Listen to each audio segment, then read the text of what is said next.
How to Stay in Love de James J. Sexton. C'est un avocat spécialisé dans le divorce. Et oui, il y a sexe dans son nom. Je viens de remarquer, me c'est faisais la très drôle. Effectivement. Comme par hasard. Voilà, on commence par. Les gamins, quoi. Et je trouvais ça assez intéressant parce que le gars a vu des milliers de couples en phase de séparation. Et en fait, il a décidé de distiller tout ce qu'il a appris dans un bouquin. Et donc, le but du bouquin, c'est How to Stay in Love, comment rester amoureux. Et en plus, le gars, il est assez cool. C'est-à-dire qu'il fait des podcasts de temps en temps.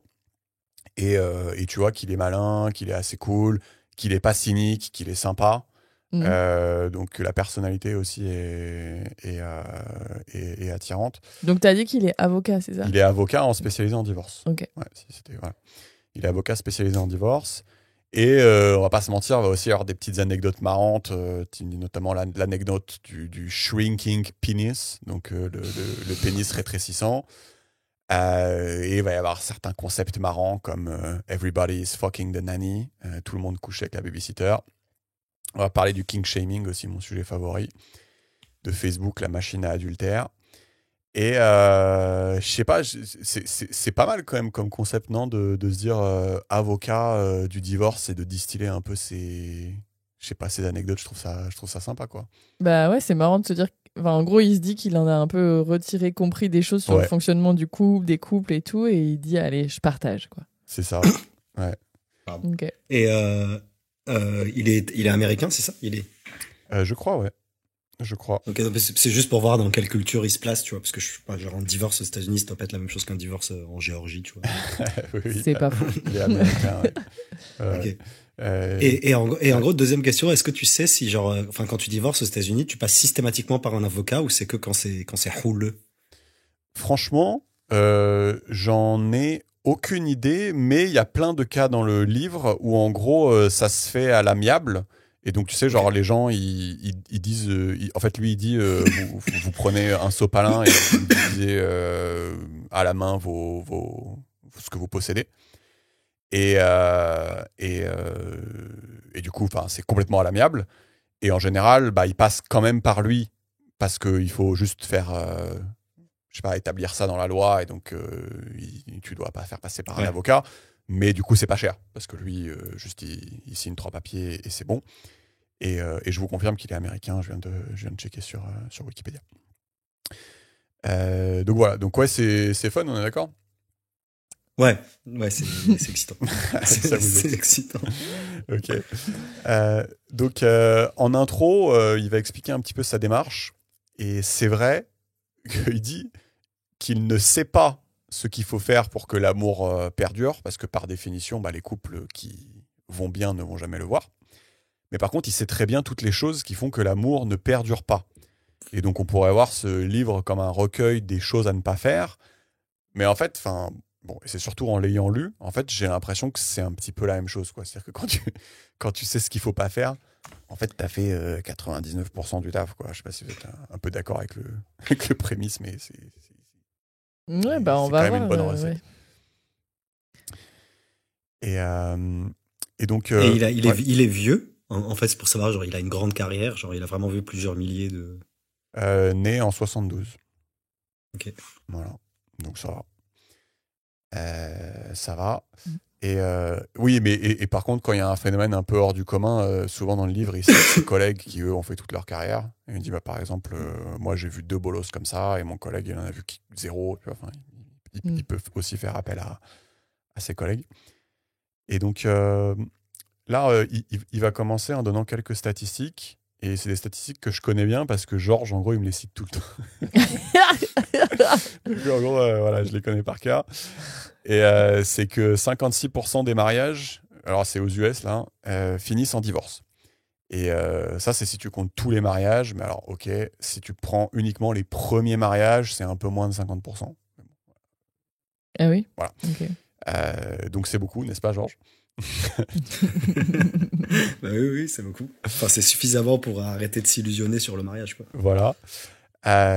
Et ensuite, il va rajouter un petit effet lifté, tu vois, tel Federer, en précisant, imagine que sur les 50% qui divorcent pas, tu sais, t'en as bon, il dit 5%, mais il dit c'est plus que 5%. Mais ok, imagine ces 5% qui restent ensemble juste pour les enfants. Et imagine que 5% restent ensemble, mais juste pour des raisons religieuses. Bon, après, tu peux peut-être trouver aussi d'autres raisons pour rester ensemble. Mais en gros, il dit que tu commences doucement à te diriger vers 70% de mariages qui vont pas bien. Déjà, je sais pas si on peut peser un peu la statistique, mais c'est quand même beaucoup, quoi. Oui, ça fait beaucoup. Et du coup, là, quand il dit mariage, donc ça veut dire les gens qui ont vraiment fait l'acte de se marier, quoi. Ça prend pas les concubinages en compte et les trucs comme là, ça. Non, ou... vu que c'est un divorce lawyer, un avocat de divorce. Mais du coup, on n'a pas des stats, on n'a pas de stats après, je sais pas, qui incluent ces trucs-là, tous les couples, je sais pas à quel point ça serait intéressant de dire non, mais ça se trouve, c'est la même stat. Couples pas mariés se séparent. Plus, forcément, du coup. Combien de couples pas mariés se séparent? Plus. Pourquoi plus? Je sais pas, je tente un truc. Soit on se dit que les couples mariés, c'est représentatif en gros de tous les couples et en gros c'est moite-moite. Enfin voilà. Soit on se dit que le mariage. Enfin tu vois, Georges, tu disais faut arrêter de s'illusionner, mais tu disais sur quoi? Sur le couple en général. Est-ce que le mariage c'est un truc qui va te casser, quoi? Ouais, par exemple. Enfin en tout cas, je sais pas justement. Je veux savoir si c'est ça qu'on dit ou pas, tu vois. Ouais, bon, ok. Bon, voilà. Je pense qu'on a pas cette information. Non, mais je vois ton point, mais en gros, tu sais, pour répondre à ton point, faudrait savoir, genre, est-ce que les gens qui se marient, est-ce que la population de gens qui se marient est représentative de la population totale des couples, tu vois? Et du coup, si c'est représentatif, on dit, ok, les conclusions qu'on a sur les gens qui se marient, elles peuvent être similaires sur les gens qui se marient pas. Sauf qu'on n'a pas l'info, mais enfin, moi, j'ai tendance à présupposer que c'est pas mal représentatif, quoi. Oui, mais surtout que le mariage, c'est important parce que c'est un commitment, alors que si tu commences à compter la copine que tu avais à 16 ans... non, tu comptes pas ça. C'est pour ça que je dis les concubinages, les trucs... technique, Oui, mais tu vois, tu pourrais imaginer un truc de genre... oui, c'est sûr que ça devient compliqué. Voilà, à partir du moment où ça fait 3 ans que tu vis un concubinage, c'est similaire à un mariage et du coup, on te compte dans la stat, mais bon, c'est galère. Oui, non, mais vous avez raison, c'est plus compliqué que... D'accord, on va rester sur les mariages, du coup. Non, mais tu vois, moi, je trouve ça intéressant, le côté... le taux de divorce, il est sous-estimé, enfin, il est minoré par le nombre de gens qui perdurent dans un couple malgré... oui, ça c'est intéressant. Qui perdurent dans un couple en n'étant pas satisfaits de leur situation, pour des raisons financières, pour des raisons parentales, religieuses. Ça, je trouve ça oui, financière, on l'a pas dit en plus. Financière, parentale ou religieuse, pardon. Et je trouve ça super intéressant parce que je pense que c'est effectivement extrêmement fréquent. Enfin, moi, j'en ai pas mal dans mon entourage, où genre, oui, on est resté ensemble pour les enfants, ou on est resté ensemble parce que c'était mal vu de divorcer, tu vois. Et du coup, voilà, je pense que c'est intéressant de garder en tête, et c'est bien qu'il commence par ça, de dire que c'est même ce taux qui est grand, de 55% ou 40 quelque chose %, en fonction de si c'est premier ou tous les mariages, en fait, il est minoré, tu vois. Donc en fait, c'est encore plus que ça, donc c'est hardcore, tu vois. Oui. Enfin, après, je trouve qu'il faut aussi un peu diluer ça dans le fait que, je sais pas, imagine, tu as été marié 15 ans. C'est pas parce que tu te divorces à la fin que ça veut dire que les 15 ans, ils sont achetés à la poubelle, en fait. Enfin, tu vois, j'ai l'impression que ça sous-entend aussi un petit peu ça, mais en fait, c'est pas vrai du tout. Donc, tu peux aussi très bien avoir, je sais pas, sur les 15 ans, 12 ans où c'était un net bénéfice et où tu étais beaucoup plus heureux d'avoir un compagnon. Et après, peut-être 13e, 14e année, là, ça a commencé vraiment à te faire chier. Et 15e, tu t'es séparé. Donc, tu vois, tu pourrais aussi te dire, j'ai eu quand même un net bénéfice dans mon mariage, même si à la fin, je me suis séparé, quoi. Enfin, tu mets pas tes années à la poubelle, quoi. Peut-être tu as un enfant, tu es content d'avoir un enfant. Enfin, tu vois. Bon, Non, mais moi, je suis complètement d'accord avec ça. Mais après, enfin, peut-être qu'on va en parler dans le bouquin, tu vois. Mais, enfin, moi, à titre personnel, ce qui me gêne, c'est un peu cet idéal fallacieux du mariage éternel ou du couple qui perdure jusqu'à la mort, qui est un idéal qui est sur le déclin, mais qui est quand même très prégnant encore jusqu'à aujourd'hui. Et on est tous conditionnés à croire ça et à vouloir ça. Et en fait, pour moi, la norme, ça devrait être l'inverse. On devrait juste considérer que l'amour, ça ne dure pas éternellement. C'est pas grave, c'est un chemin. On va être heureux, on va se tirer vers le haut mutuellement, on va s'apporter du bonheur mutuellement, mais ça ne va pas perdurer éternellement, à des rares exceptions près. Tu vois. Pour moi, ça devrait plutôt être ça la démarche honnête, tu vois. Enfin, pas la démarche honnête, mais Le truc qui est véhiculé. Voilà, ce qui est culturellement admis, pour moi, ça devrait être ça, parce que c'est ça qui correspond à la réalité. Plus que l'inverse de dire, oui, je suis une princesse, et je vais aller en robe blanche à l'église, et on va rester jusqu'à la mort, tu vois. Et non, mais ok, why not? Mais en fait, lui, il se pose aussi la question au début, en fait, ça sert à quoi le mariage? Forcément, ça a une utilité, c'est un outil. C'est pourquoi, enfin, c'est quoi le but ici? Et c'est vrai qu'à la lumière du livre, où en fait, il va te donner plein d'astuces de ce qu'il faut faire, de ce qu'il faut pas faire, plutôt de ce qu'il faut pas faire, tu peux te dire que, en gros, le mariage, c'est une sorte d'engagement où tu te dis, je vais m'engager à essayer de faire toutes les choses qui vont faire que ma relation perdure. C'est-à-dire que c'est une sorte de contrat tacite où tu dis, à la moindre merde, je vais pas me sauver en courant. S'il y a une merde, on en parle. Enfin bref, on fait tous les trucs du bouquin, quoi. Du coup, si on essaie de travailler dessus, on fait ceci, on change nos habitudes, voilà.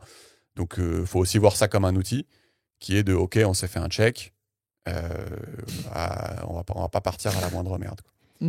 Donc, mais ok, enfin bon, tout ça, c'est. Ouais.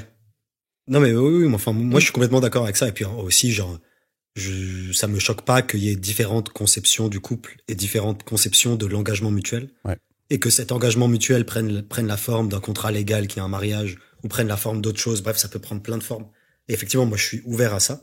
Mais voilà, moi ce qui me gêne, c'est le côté monolithique la vision monolithique du couple qui nous a été inculquée, où aujourd'hui ça change beaucoup, hein, c'est en train d'être modifié, mais en tout cas ça a été le cas historiquement. C'est une vision monolithique d'un couple hétérosexuel qui se marie religieusement et qui perdure jusqu'à la fin, et enfin jusqu'à la mort de machin. Et en fait, cette vision monolithique, ce qui me pose problème là-dedans, c'est que déjà elle est pas représentative de la réalité, et par ailleurs derrière, pour moi, elle engendre des comportements qui peuvent être mauvais pour tous les acteurs, tu vois, en mode quelqu'un un couple, quand ça se passe mal au bout de 15 ans avec sa femme, ou une meuf avec son mec, elle va prendre ça comme une énorme tragédie, en mode c'est horrible et tout, alors qu'on pourrait dire, enfin, ça fait partie de l'existence. Bon, effectivement c'est dur parce que c'est quelqu'un avec qui t'as partagé ta vie pendant longtemps, mais enfin tu vois, genre je pense que ça affecte aussi la perception des gens, le conditionnement qu'ils subissent, et du coup parfois ils peuvent un peu manquer de recul sur leur couple, ou attacher trop d'importance à des choses, tu vois, enfin, ou être trop sévère avec eux-mêmes ou avec les autres, tu vois ce que je veux dire. Ouais. Mais puis l'équation change aussi si tu as des enfants ou pas, quoi, forcément. Ouais. Donc on peut commencer avec le concept numéro 1 qui s'appelle Everybody is fucking the nanny. Donc tout le monde couche avec la babysitter. Nanny, c'est peut-être un peu plus la nourrice. Mais apparemment, c'est... alors je savais pas, mais apparemment c'est un truc vraiment ultra répandu. Donc en gros, il dit, juste pour info, au moment où j'écris ce chapitre, je suis en train de bosser sur 4 affaires de séparation où il y a eu adultère avec la nourrice, quoi, okay. la nanny. Et dans son cabinet, ils ont même un nom du coup pour le phénomène. Ils appellent ça la nanny fascination, mais le nom est pas terrible, mais il dit que le point c'est pas ça. Le point c'est qu'ils ont un nom du coup pour désigner le concept. Et donc là, on va essayer de parler un petit peu de ce phénomène. Et encore une fois, je fais un petit disclaimer. Donc attention, parce que là, dans ce chapitre, il va expliquer le phénomène. Évidemment, l'idée n'est pas de cautionner. Il ne faut pas confondre explication et excuse. Je sais bien que les gens qui écoutent ne sont pas stupides, mais je ne sais jamais si quelqu'un découvre la chaîne en s'étant perdu sur YouTube. Au moins, il aura eu le disclaimer.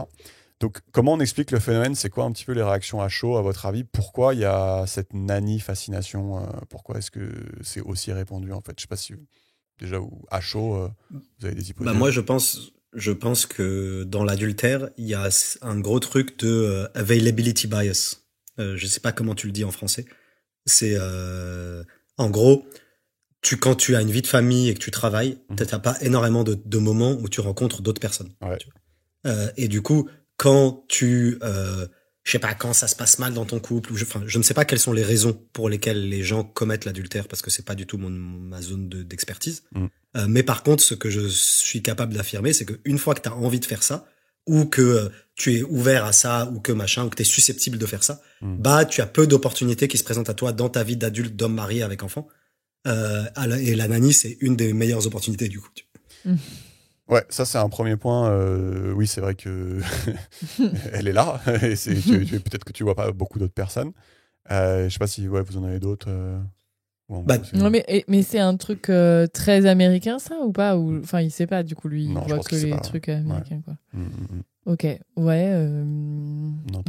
Non, j'en sais rien. Moi, je me dis, enfin, je sais pas ce que t'attends comme genre de réponse, mais une nana plus jeune. Enfin, souvent c'est des nanas déjà. très jeunes. Donc, du coup, quand ton couple commence, enfin, quand tu commences à prendre de l'âge et tout, bah oui, peut-être qu'il y a ce truc là qui joue, quoi, qui rentre en ligne de compte, de pouvoir plaire et séduire une personne plus jeune, ça te valorise et dans un moment où tu en as besoin.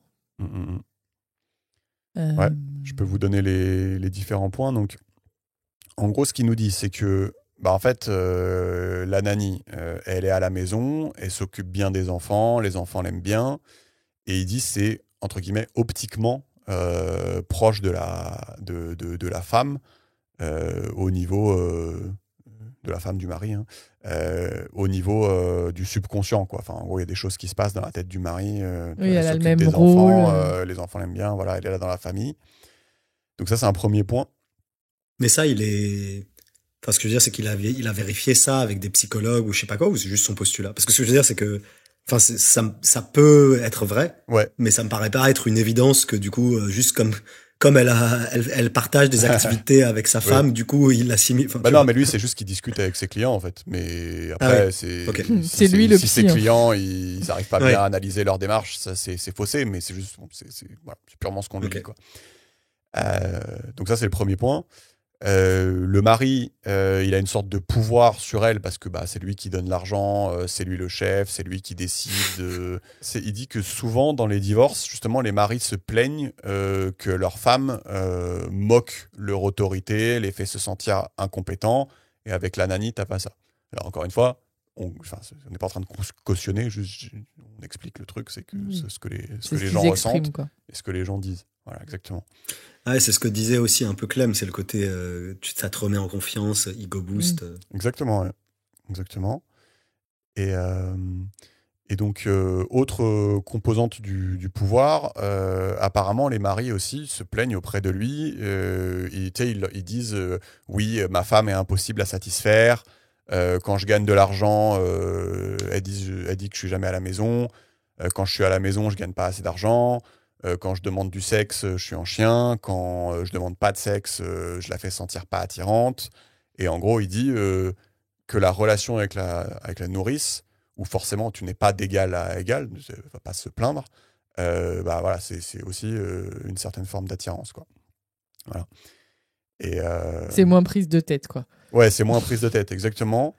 Et ça, c'est vrai aussi, tu sais, que souvent, quand tu es dans une relation intime avec quelqu'un, la personne s'autorise, tu sais, des fois, à être un peu relou, à craquer devant toi, à être pas sous son meilleur jour, chose que tu ne fais pas en société. Et donc, évidemment, à côté, tu as la nourrice qui, elle, ne fait pas ça devant toi. Voilà, donc c'est comment dire, ouais, c'est ça, c'est une autre relation, quoi. Et oui, ça rejoint un peu aussi l'attrait pour la nouveauté, quoi. C'est qu'en gros, c'est qu'en gros, tu ne connais pas intimement la nanny ou enfin toute autre personne nouvelle qui arrive dans ta life.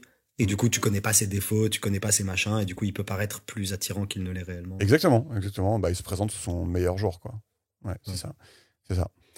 Et il y a un truc que vous disiez aussi, mais qui est justement, ça va être subtil en fait. C'est vous disiez que elle est plus jeune. Mais en fait, lui, ce qu'il dit, c'est que c'est pas vraiment ce que vous croyez. C'est-à-dire que il dit, j'ai vu plein de photos de nanny. Plein de photos même très explicites et franchement ça arrive assez souvent qu'elles sont pas forcément plus belles que la femme et donc c'est pas trop cet angle là. Lui il dit que c'est plus le fait, en fait elle est jeune, mais en fait du fait qu'elle soit jeune, elle a une vie à côté, enfin il se passe quelque chose dans sa vie, elle va au ciné, elle sort avec ses copains, elle a un club je sais pas de basket, elle voyage, elle a des anecdotes, elle a des trucs à raconter, elle est intéressante. Et donc, du coup, enfin, il dit que les hommes disent bah, en fait, je reconnais ma femme quand elle était plus jeune. Quoi. Ouais, ok. Et pas en termes de physique. Je sais pas si c'est clair ce que je dis. C'est assez intéressant, je trouve. Oui, Ouais. oui. En gros, ce que tu dis, si je comprends bien, c'est que en fait, ça te sort un peu de ta routine ou d'une forme de vie qui peut te rendre moins te satisfaire au bout d'un certain nombre d'années. Ouais. Alors que elle est un peu rafraîchissante, elle a encore plein d'activités, tout comme tu Ouais. as pu avoir avec ta femme. Ouais, il y a un c'est certain ça. temps, et du coup... Moi, je pense que le côté, enfin, je peux concevoir que le côté, ça te rappelle, même lui, tu vois, ça lui rappelle qui il était quand il était jeune, Exactement. ce que le couple était et tout, ce qu'il faisait et tout, et que ça, bah oui, ça peut être attirant. Ouais, exactement. Et Bah aussi, c'est le côté, c'est la vie sans contrainte, quoi, en fait. Ouais, En gros, ouais. la nanny, elle a la vie du couple avant qu'il ait des enfants, quoi. Ouais. Et en Ouais. général, c'est quand même t'as moins de contraintes, quoi. C'est souvent moins chiant, quoi. ouais, c'est ça. c'est ça. Et... On va non, c'est pas ça. se mentir. Et c'est vrai que tu peux avoir certains couples où, en gros, bah, ils sont consumés par le fait de s'occuper des enfants. Et donc, en fait, il n'y a plus rien d'autre que ça. Et en fait, c'est pas intéressant, en fait. Ouais. Voilà. À la longue, ouais. Ouais. Et donc, justement, c'est quoi la solution bah, en fait, Ne pas prendre de nanny. alors voilà. Donc, Prendre un nanny homme. Voilà. Ah, non, est-ce que il y a des stats sur ça ou pas? Bah, Quand le nanny est un mec, est-ce que la femme, elle couche avec... Est-ce qu'il y a des stats? Ah ah. Voilà. Bah alors, ouais, je pense que ça, c'est plutôt un problème genré, déjà. Et, Ok. et ouais, de deux, voilà, les gens sont pas hyper fans de prendre des nannies hommes pour d'autres raisons. compte tenu des probabilités de certaines choses. Et donc voilà. Donc je sais pas si ça va changer. Non, mais du coup, de je t'ai sitôt. coupé dans un truc. Tu disais quelque chose. Non, mais c'est ça. C'est-à-dire qu'en fait, il donne une première astuce, mais c'est pour rigoler. C'est-à-dire qu'il dit. Bah, il rigole pas, mais il rigole à moitié. C'est-à-dire que déjà, tu peux embaucher, quand tu embauches une nanny ou une babysitter, tu pas obligé de prendre un canon. Voilà, déjà, faut aussi un petit peu. Voilà, mais ce qui est quelque chose qui se tient quand même. Oui. Enfin, tu vois, Enfin, ça paraît évident, mais du coup, il y a des gens, peut-être, ils se disent allez, c'est pas Allez, grave, dans je le me doute. fais un petit plaisir du regard, mais Voilà. ça n'ira pas plus loin. Et puis, en fait. Voilà. Donc, non, mais du coup, Non, mais c'est marrant, bah, il rigole à moitié. enfin, j'aurais pas, non, mais j'aurais pas pensé qu'ils disent ça, quoi. Ouais. Non, mais ce que je veux dire, c'est que c'est une approche un peu de réduction des risques, quoi. Ouais. Ouais, c'est ça. Exactement. Mais c'est marrant parce que, enfin, pour le coup, c'est très pragmatique. Et pour moi, le pragmatisme, ça va à l'encontre de l'idéal. Enfin, bref. Donc, en gros, ça veut dire que tu renonces déjà à une forme de fidélité parce que tu considères qu'il faut réduire les risques, quoi. Oui, Ouais, mais ouais. même, enfin, tu sais, dans tous les bouquins sur le lifestyle et la nutrition, tu sais, à chaque fois, ils te disent, bah, achète pas 50 Kinder Bueno et pour les mettre Oui, dans oui, ton c'est vrai, placard, parce que juste, C'est vrai. ça sert à rien, juste de t'infliger ça. Mm. Oui, c'est vrai. En fait, faut dépassionner le truc et faut juste considérer Ouais. que c'est une tentation comme une autre. C'est ça. Et donc, ouais, donc en gros, il dit que, enfin voilà, c'est un premier élément assez simple. Et après, il y a une vraie solution un peu plus, comment dire, élaborée. Et ça va être le chapitre d'après qui est hyper intéressant. Mais juste, je finis parce que c'est très drôle. T'as un mini chapitre juste après qui s'appelle Non, mais vraiment, croyez-moi, everybody is fucking the nanny. Et ça parle d'un mari qui convainc sa femme de faire des plans à trois avec la nanny jusqu'au jour où sa femme le quitte. Pour qui? La nanny. Voilà. Mais non. Ouais. C'est trop bien. Putain, je l'avais pas vu venir. Voilà. Donc c'était juste, voilà, il y a pas de, c'était pour au cas où vous Mais étiez du coup, pas sûr. Mais du coup, quand tu quittes ton mec ou ta meuf pour la nanny, genre, est-ce qu'après, quand t'es avec la nanny et tu fais des enfants avec elle, tu reprends? J'avoue. Parce que là, normalement, la nanny, elle est prévenue, quoi. Est-ce que tu reprends une nanny? Ouais. C'est ça que tu veux Ouais, dire. est-ce que t'as genre la blessure de guerre ou est-ce que tu... C'est une bonne question à laquelle je n'ai pas la réponse.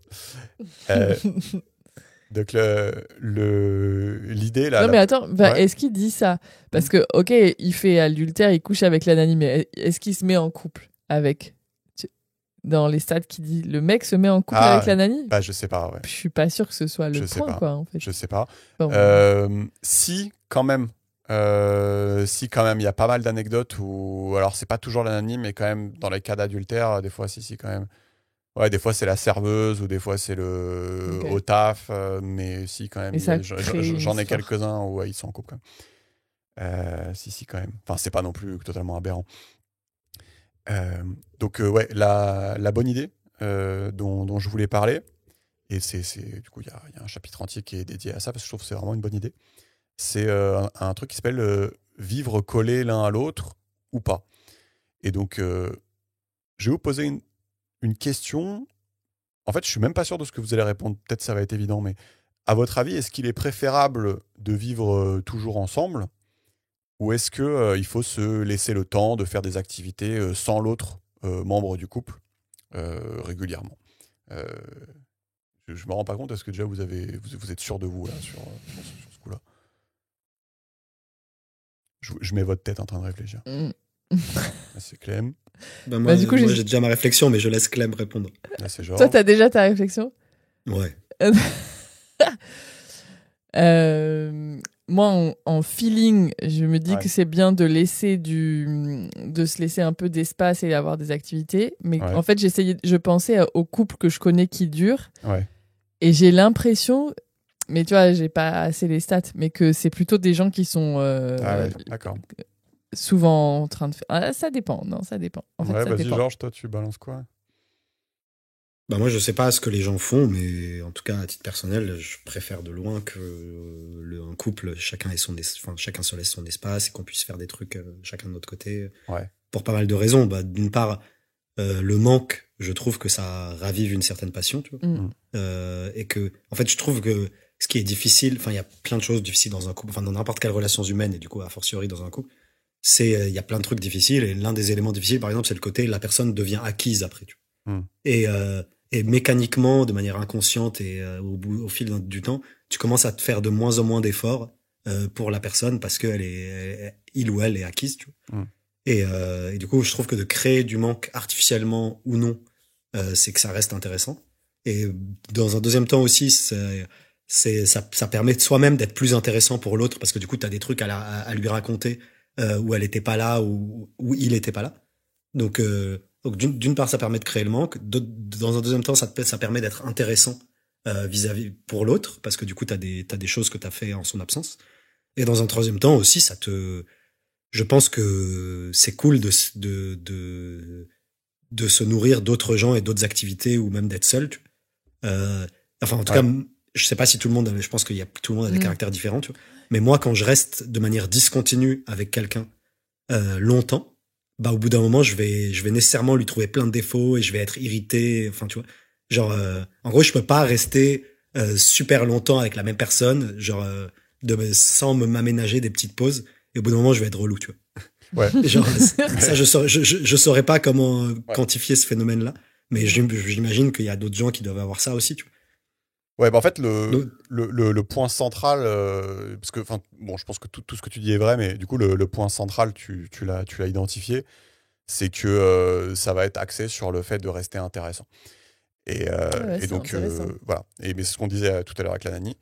Et donc, il cite un de ses clients, typiquement, qui n'avait pas l'autorisation d'aller à l'exposition internationale sur la pêche à la mouche, parce que ça impliquait de passer une nuit sans son épouse. Et alors, il explique qu'elle aurait pu venir, c'est-à-dire qu'elle était dispo, mais ça ne l'intéressait pas d'aller à cette expo. Et l'épouse explique qu'elle n'avait rien d'équivalent auquel aller, donc c'était pas juste. Et donc, c'est vrai que c'est tout le point. C'est-à-dire que d'être toujours en mode époux, toujours en mode parent, c'est que tu perds ce muscle qui est d'être toi. C'est-à-dire que tu deviens pas intéressant parce que tu n'as pas d'activité à toi. Donc tu fais pas, c'est ce qu'on disait tout à l'heure, tu fais pas ton yoga, tu fais pas ton dodgeball, t'as pas les copains du dodgeball, tu vas pas avoir les films lors de la fête du cinéma, voilà. Et du coup, voilà, de faire ces activités-là, finalement, c'est que tu restes quelqu'un d'intéressant pour ton partenaire. Tu vas dire, ah, j'ai écouté un débat l'autre jour, c'était intéressant, ils ont dit ça, et vous avez voilà, vous avez des choses intéressantes à partager. Chose qui ne va pas se passer, évidemment, si les gens restent scotchés tout le temps les uns aux autres. Donc c'est exactement ça. C'est quand même... Et il dit, c'est fou le nombre de divorces qui ont lieu à cause de ça. Parce que les gens sont trop fusionnels, quoi. Ils font toutes les activités ensemble, ils peuvent pas passer une nuit l'un sans l'autre et tout. Il y a... Je sais pas si... Enfin, ouais, il y a peut-être ce côté fusionnel. Après, il y a l'exemple de la pêche à la mouche. C'est drôle, la pêche à la mouche. Mais où juste, c'est aussi un petit peu par... je trouve pas le mot, mais là tu vois, en l'occurrence, l'épouse disait, c'est pas juste. Donc mais elle disait, je le laisse pas passer une nuit sans moi si moi, j'ai pas un autre truc à faire, quoi. Ouais, c'est pas juste qu'il s'amuse alors que moi, je m'amuse pas. Ça a l'air d'arriver. Donc il y a ça, et après je sais pas si c'est que de la fusionnelle, mais aussi, en fait je trouve que c'est intéressant parce que à la base ça part d'une bonne intention, c'est-à-dire que tu vas te dire, en fait plus je m'occupe de ma famille, plus je reste avec ma femme ou mon mari. Logiquement, c'est que je mets des pièces et...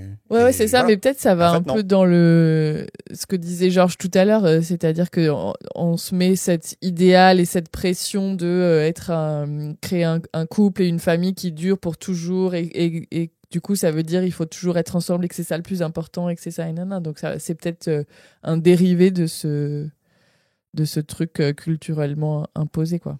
Ouais, peut-être, mais...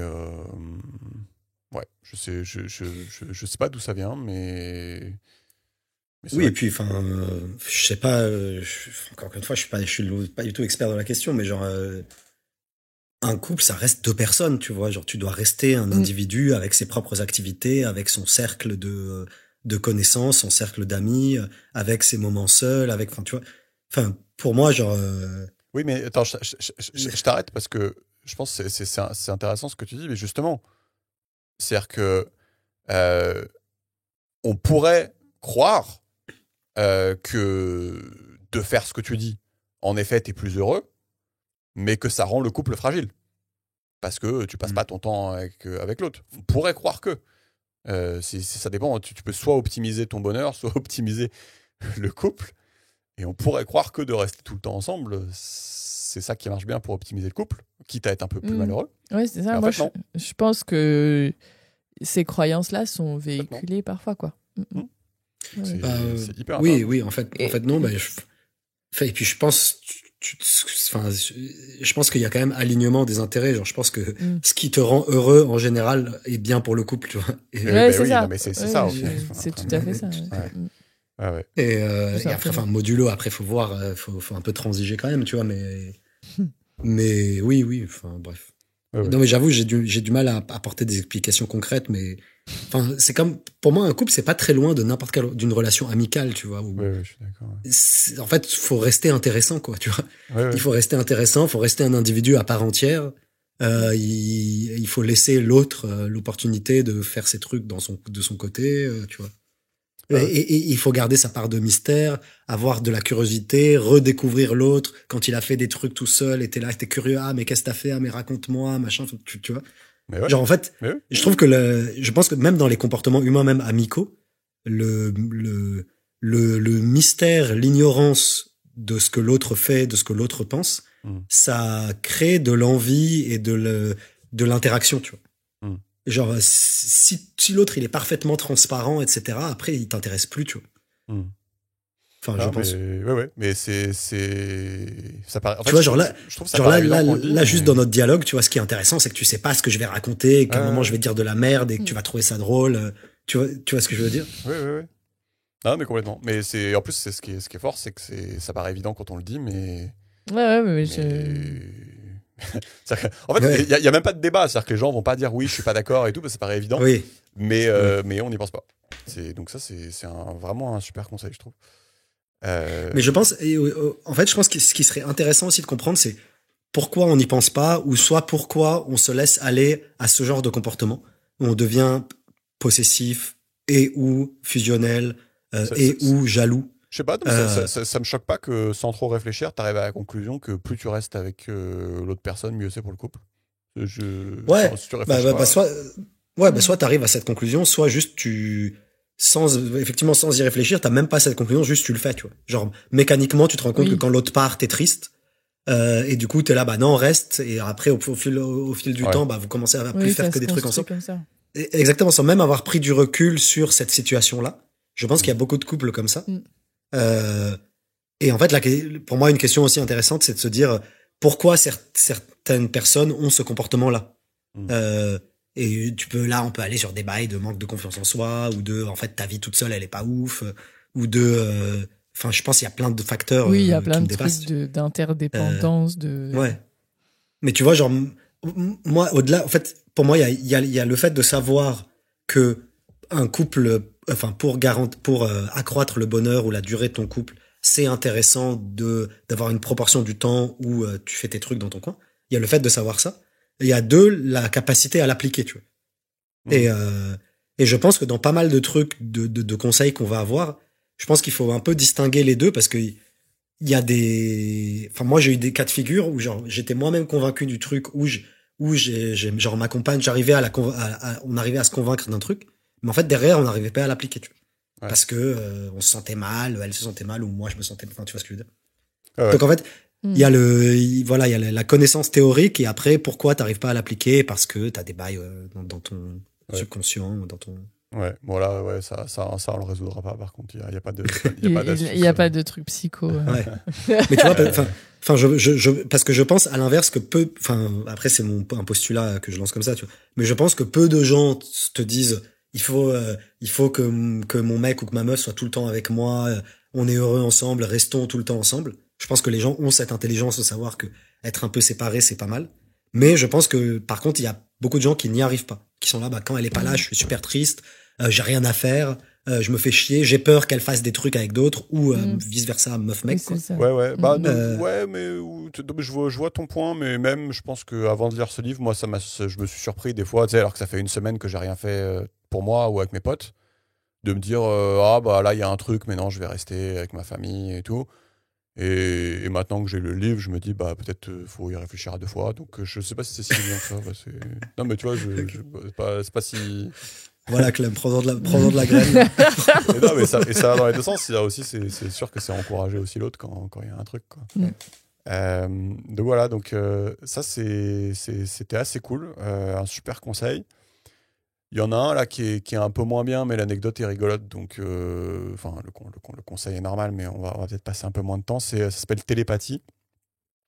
Et en gros, il dit que c'est vrai qu'il y a beaucoup de divorces qui ont lieu parce que l'un des deux conjoints s'attend à ce que l'autre fasse de la télépathie.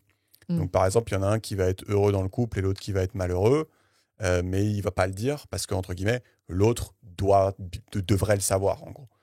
L'autre doit comprendre. Voilà, c'est ça. Et c'est vrai que l'anecdote est assez drôle parce que il cite un cas dans le livre qui s'appelle qui est resté mémorable parce que ça s'appelle en gros il est resté mémorable dans la tête des avocats et des juges et tout le monde en parle comme le breakfast case, donc l'affaire du petit déjeuner. Et donc c'est un matin, le mec demande à sa femme tu veux quoi pour le petit déjeuner, et donc elle répond un divorce. Et donc là, tout le monde est mort de rire. Allez, bon appétit. Mais non, mais c'est trop bizarre. Et en fait, en effet, la meuf, c'est un peu un cas extrême. C'est-à-dire que dans toutes ses interactions avec l'auteur, donc avec l'avocat, donc c'est son avocat, en gros, elle l'envoie chier à la moindre question ou remarque qui sort strictement du cadre de l'affaire. Elle le recadre hyper sèchement. Mais pourquoi vous me demandez comment je vais voilà. Elle a un poste hyper haut placé dans une entreprise, donc elle a une espèce d'armure de 5 cm d'épaisseur parce que tous ses subordonnés qui sont mecs, ils la font chier parce que du coup c'est une meuf, ils sont pas contents que le chef soit une meuf. Donc elle est hyper... elle a une peau... elle est fermée, elle a une peau dure, quoi, vraiment, c'est ça. Et vraiment, il cite plein d'anecdotes où elle est trop bizarre parce que limite, tu peux pas lui dire bonjour sans qu'elle te dise non, mais on peut pas juste parler professionnellement. Ne parle pas. Ouais, c'est ça, tu sais, des fois il envoie un mail et il met un petit nota bene, oui, je sais que c'est dur, machin, et elle lui dit ouais, arrêtez de mettre des nota bene comme ça, je suis pas autocard. Donc c'est trop. Parlez pas de vos émotions, de mes ressentis, voilà. Ok. Et donc c'est hyper drôle. Et à la fin, elle va se plaindre, à la fin de tout le truc, elle va se plaindre à l'assistante de l'avocat en disant qu'il avait vraiment été assez froid dans tout le process de divorce, qu'il lui avait jamais demandé comment elle allait. Mais voilà. arrête. Donc c'est quand même très drôle. Et c'est vrai que bon, au-delà de l'anecdote, au-delà du cas extrême, bon, déjà, c'est vrai que même pour quelqu'un qui. Enfin, même, tout ça pour dire que même quand quelqu'un t'envoie chier, quand tu lui demandes si ça va, mais en gros, quand les gens sont pas hyper réceptifs à ce genre de discussion, tu vois que ça les fait chier que tu leur demandes, sans aller dans le cas extrême de la meuf, hein, et ben parfois, il faut quand même faire l'effort et demander si ça va. Et c'est vrai que c'est pas évident quand même. Enfin, tu vois ce que je veux dire, si la personne n'est C'est pas évident à fermée, percer à jour, quoi. ouais, si la personne est fermée à ce genre de discussion, t'envoie chier. Après, c'est pas binaire, hein, il peut plus ou moins t'envoyer chier, mais, Ouais, ça. c'est. Mais je pensais que tu allais dire, parce que c'est pas tout à fait pareil. Donc là, c'est que. Parce que du coup, comment ça s'est. C'est ça qui a fait qu'elle divorce à la fin. C'est-à-dire que. Parce que tu vois, c'est pas clair pour moi le Bah lien là, dans avec ce la cas, oui, séparation de c'est-à-dire son que mari, quoi. dans ce cas-là, le mari croyait qu'elle était heureuse, Parce alors que c'était pas le cas. Et donc, Mais il lui demandait ou pas? Non. Bah, C'est ça. bah, après, elle est chelou, donc on sait pas. sait pas. Mais, mais du coup, ouais, et c'est pour ça que c'est. Enfin, Ouais, donc là, c'est dans le sens où c'est elle qui était incapable. Oui, enfin, c'est ça. Oui. Elle n'était pas capable d'exprimer des ressentis ou des émotions. Elle se mettait une armure de ouf, même avec son mari. ouais. Mais à un moment, ça c'est trop. Et donc, elle dit bon, bah, en fait, t'as rien compris, donc je m'en vais, quoi. Ouais, il y a de ça. Et après, je sais pas s'il faut vraiment se focaliser sur l'anecdote, parce que mais l'anecdote, oui. c'est juste Non, mais parce c'est que ça, mais c'est en marrant. fait, j'arrive pas à extrapoler bien à un niveau normal. Qu'est-ce que ça Bah, veut dire? lui, il dit un truc, et ça, pour le coup, la métaphore peut parler aux gens. C'est, il dit, regarde combien de fois dans l'année tu vérifies ton compte en banque, regarde combien de fois dans l'année tu vérifies le niveau d'huile de ta voiture. Enfin, faut pas être moi, là, parce que je fais pas beaucoup ça. Et pourquoi est-ce que tu vérifies pas régulièrement que tout va bien dans ton couple? Pareil. Et en fait, c'est pas con, tu vois. Ce qu'il dit, c'est un truc important. Oui, mais en fait, le truc, c'est que tu vois, le mec, il pourrait dire bah, moi, j'ai demandé, mais elle a rien dit. Oui, mais là, tu reviens à l'anecdote et la meuf, elle est quand même. Oui, mais en fait, je pense extrêmement qu'il y a plein de trucs comme ça. Je pense qu'il y a Oui. plein. Enfin, je sais pas si c'est genré, mais plein de nanas ou de mecs qui. Plutôt les mecs, j'aurais envie de dire. Justement, c'est bah plutôt. oui, je pense que c'est plutôt un truc de bizarre que ce mec. soit une meuf, Ouais, là, ouais. c'est plutôt un truc de mec d'être dans le déni, de surtout pas vouloir parler d'un De truc pas montrer qui va tes pas, de émotions, pas ouais, montrer c'est les ça. émotions et tout. Ouais. Et. Non, mais tu peux avoir des mecs, ouais, en effet, qui vont se dire j'ai pas envie d'en parler, je vais être désagréable quand elle voudra en parler, et elle a qu'à savoir de toute façon. Voilà. Oui, et donc, c'est quand même de sa faute si je vais pas bien, quoi. Et donc, tu as plusieurs trucs en un. Je sais pas s'il faut tout découdre là, mais c'est vérifier de temps en temps. Et en effet, c'est pas parce que la personne réagit mal que c'est pas quand même c'est ça. intéressant de vérifier, quoi. Mais bon, ouais, bah, je pense que oui, enfin, effectivement, je suis d'accord avec toi. Enfin, je pense que t'as deux trucs. T'as le fait d'y penser et d'avoir un peu cette discipline ou cette présence d'esprit ou ce tact de demander si ça se passe bien, etc. Ou cette empathie quand tu sens qu'il ou elle a un comportement différent d'habitude, etc. Mais il y a aussi, donc voilà, avoir cette présence d'esprit de vouloir le faire. Il y a aussi avoir le courage de le faire, quoi. Parce que je pense qu'il y a je pense qu'aussi il y a une proportion pas négligeable des couples qui un peu évitent les discussions difficiles, tu vois. Parce que t'es là, genre, en fait, j'ai une journée fatigante, genre, viens, on passe une bonne soirée, on dîne tranquille et on mate une série tranquille et on n'a pas la discussion relou où je sais que si on va parler, on n'est pas d'accord. Et quand on n'est pas d'accord, je sais que ça peut être pénible et en gros, je vais passer une soirée de merde. Donc en fait, je pense que c'est aussi lié à la capacité à communiquer, la communication non violente, ouais, en fait, je pense qu'il y a voilà le fait d'être en capacité d'exprimer ses émotions et de demander à l'autre s'il va bien, et le fait d'avoir le courage de le faire sans que ça aboutisse à une discussion vraiment pénible. Tu vois. Ouais, mais c'est hyper vrai ce que tu dis, mais aussi j'ai envie de te dire, les gens aussi des fois ils ont pas le courage de regarder leur compte en banque. Des fois, les gens, ils ont pas le courage d'amener leur voiture au garagiste parce qu'il y a une petite lumière et ils se disent, tu sais, j'ai un peu peur. Ça va se résoudre tout seul. Non, mais j'ai un peu peur de ce qu'il va me dire, donc dans le doute, je l'amène pas. Enfin, ça paraît con quand je le dis, mais les gens, ils font ça, pour le coup. Ouais. Non, on est d'accord. En fait, on est d'accord avec toi. On est d'accord que c'est de la procrastination et que juste ça va te revenir à la gueule en plus fort que si t'avais résolu le truc de base. Ouais, c'est ça. Mais tout le monde n'est pas capable de faire ça. Enfin, moi, je sais, par exemple, je sais que j'ai eu des moments où j'étais comme ça, tu vois. J'étais là, en fait, pas envie de passer une soirée de merde. Genre, du coup, je parlais pas du sujet en question, tu vois. Ouais. Et après, ça marche momentanément, quoi. C'est ça, c'est comme avec la voiture. Momentanément, tu peux faire un trajet. Tu peux rouler. Donc, ouais, non, mais oui, c'est vrai. Mais après, non, mais c'est vrai que c'est bien d'utiliser des métaphores simples comme ça. Mais après, c'est quand même un peu moins simple. J'attends les commentaires des gens qui font oui, je ne suis pas une voiture, machin. Mais bon, non. Je les attends. Non, mais en gros, genre, c'est que c'est un peu plus compliqué que ça. C'est qu'aussi, moi, c'est un truc que j'ai mis du temps à comprendre parce que je suis un peu limité. T'as aussi la notion de timing quand tu vas avoir des discussions compliquées. Ouais. Le timing est important. Il y a la manière dont tu véhicules les choses. Donc, faut toi être préparé, avoir bien mangé, pas être fatigué, être prêt à encaisser un certain nombre de choses. Ouais, c'est pas 5 minutes avant que l'autre doive partir pour le taf ou un truc comme ça, quoi. Voilà, donc déjà, faut se rendre compte que c'est comme quand t'as une épreuve sportive ou un truc, ou une épreuve professionnelle un peu compliquée, genre une réunion complexe, bah tu te prépares un peu, t'essayes de bien dormir, machin. Je pense que les discussions difficiles, c'est un peu comme ça aussi, genre il faut être prêt. Il faut se dire, parce que quand t'as dormi 2 heures, tu vas être irritable, donc faut pas être irritable, faut être sympa, etc., être capable d'écouter, blablabla. Et il y a aussi le timing de la personne à qui tu vas t'adresser. Est-ce que elle est dans un bon mood? Ouais. Est-ce que elle est prête à accueillir? Est-ce qu'elle s'est pas prise une bifle 2 heures avant, machin? Et donc en fait, c'est quand même plus compliqué que c'est quand même une science les discussions reloues, quoi. T'as dit c'est une science ou c'est une chiance? C'est une science. C'est une science, d'accord. Je suis d'accord, c'est une science. Et je trouve que c'est un truc c'est un truc qui s'acquiert avec le temps aussi. Enfin, tu vois, genre, comme tu dis, genre, dans tes premières relations, t'es bolos là-dessus, moi, c'est sûr que j'étais genre méga dans le déni, je voulais jamais. La maturité, ça aide toujours. Non, mais oui, ça aide pour tout ce que t'as dit, mais je trouve que c'est bien de rappeler aussi que c'est pas grave si tu sais pas le faire dès les premières fois où t'essayes de le faire. Dès tes 14 ans, non, mais oui. Oui, dès tes 14 ans, ou dès que tu prends conscience de ça, tu dis, ah ouais, ok, faut que je me prépare, mais tu vas forcément faire un peu, des fois, une maladresse, ou je sais pas quoi, ou tu vas péter un peu un câble, et tu vas faire, ok, enfin, tu vois. Non, mais bon, ça paraît con, mais je trouvais que j'avais envie de le citer. Et je vous propose, on peut passer à l'autre. Là, c'est le chapitre des kinks. On va bien s'amuser. C'est faire sans ou aller voir ailleurs.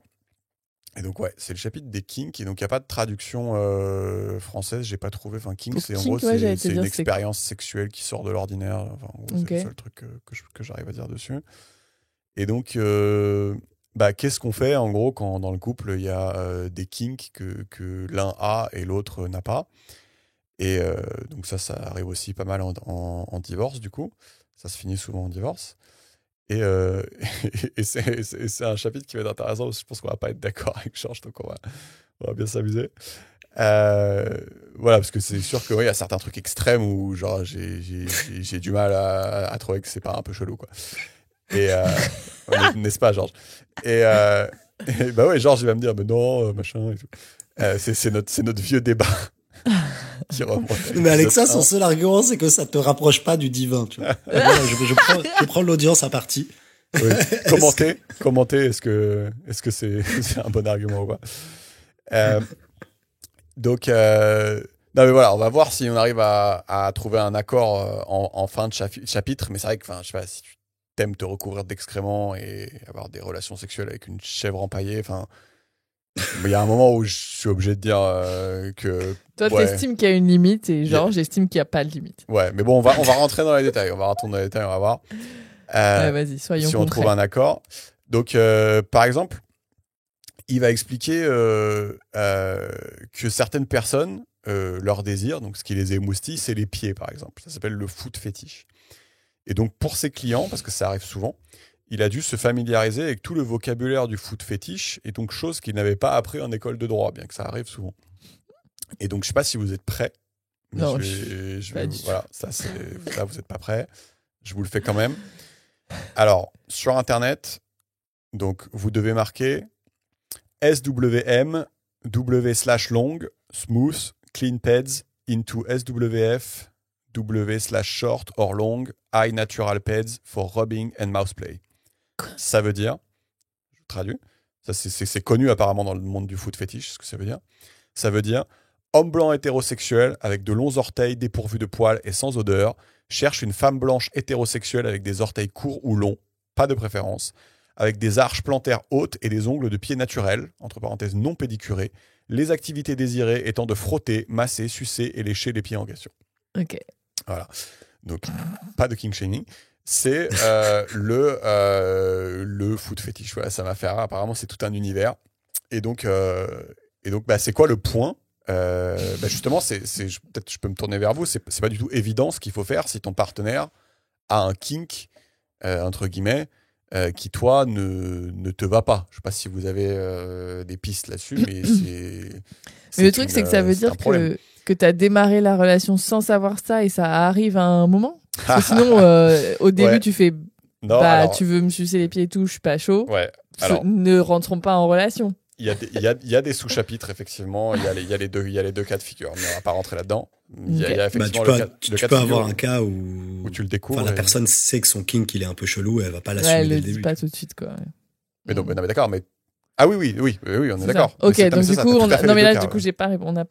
On n'a pas répondu à la question. Mais je vous explique qu'il y a les deux cas. Ok. Et on va pas traiter celui où on le sait depuis le début. C'est autre chose. Okay. Là, c'est plutôt j'ai un kink. Je l'ai un peu caché. Je l'ai un peu caché. Donc j'ai pas trop. Non, mais pour moi, ouais. J'ai pas trop l'argument que la personne savait depuis le début. Quoi. Ça enlève un argument. Pour moi, c'est tributaire de combien le kink en question te dégoûte. L'autre personne. Oui. Non, mais en fait, en gros, pour moi, faisons les différents types de comportements possibles. Ok. T'as un comportement. Tu te dis ça me dégoûte et du coup je te quitte, en gros, disons, si je vulgarise. T'as un comportement, tu te dis ça te dégoûte mais c'est pas grave, je t'aime quand même, juste ne le faisons pas. C'est bien. Et t'as un troisième comportement qui est ça me dégoûte mais je t'aime, tu vas m'initier et je vais m'ouvrir à ton kink et on va kiffer ensemble. Et moi j'ai un autre. Fort, Georges. J'ai un autre. Vas-y. Je sens que ça va être le même qu'un des trois, mais vas-y. Bah peut-être, mais c'est genre ok, ça me dégoûte, je t'aime, j'ai envie qu'on reste ensemble, donc tu vas aller faire ça avec quelqu'un d'autre. Ah ouais, non. Alors là, tu m'as niqué parce que... Genre, je délègue le truc pour que tu sois heureux, mais par contre, tu me mets pas dedans. Parce que c'était pas dans les trois, mais j'avoue, j'avais pas pensé à ça. Par contre, quand même, dans le livre, il insiste vraiment sur le fait que l'espèce de se dire que c'est la martingale, en gros, d'aller voir quelqu'un d'autre, ça ne marche pas du tout. Ça marche pas. En gros, même il te donne son numéro, c'est-à-dire que tu peux l'appeler. Il dit, si tu choisis dans ton couple d'avoir un couple ouvert où vous allez voir quelqu'un d'autre, appelle-moi tout de suite.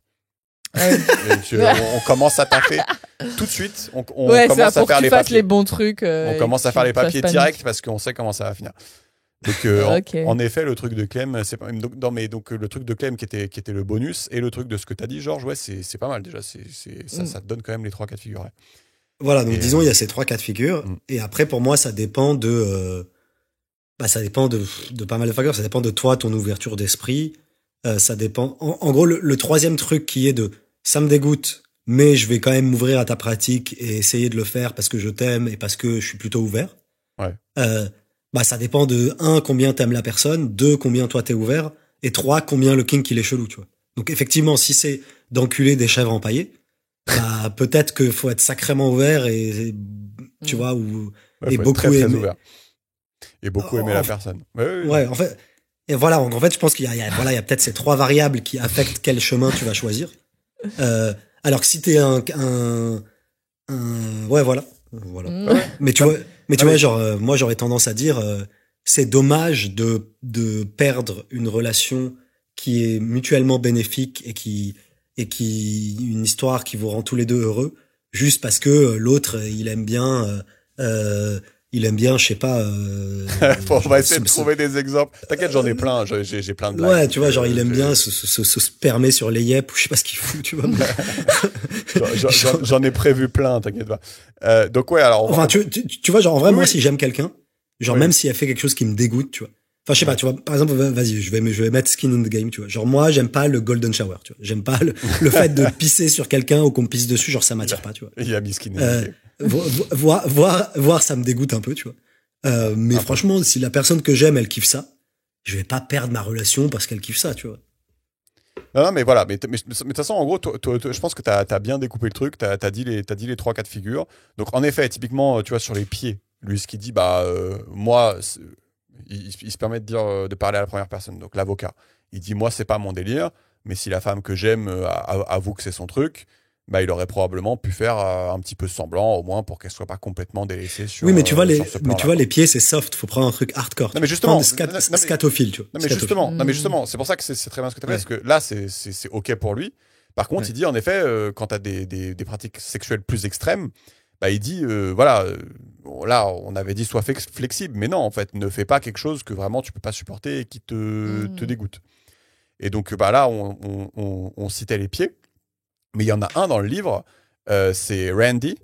Et Randy, il aime, mais c'est moins extrême que ce qu'on. Tu sens que ça va être juteux. Non, mais en plus, c'est beaucoup moins extrême que ce qu'on disait. C'est-à-dire que Randy, mais du coup, c'est un cas réel pour le coup, parce que nous, le truc avec les chèvres, je pense que voilà, pour aller chez le taxidermiste, faut se lever tôt. Et donc, il y a le cas de Randy. Et Randy, il aime mettre des sous-vêtements de femme, mettre une perruque et parler avec une voix aiguë et se faire sodomiser par sa femme à l'aide d'un accessoire de forme phallique. Et donc, moi, si je suis sa femme, j'arrive quand même à appréhender le fait que quand même, il en demande beaucoup, quoi. Tu vois. Je me mets à la place de la femme, à moins d'être ultra ouvert d'esprit, je suis pas chaud, quoi, tu vois.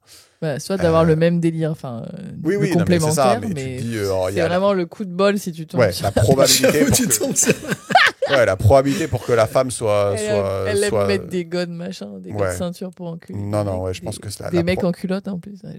Qui en plus font la voix aiguë de.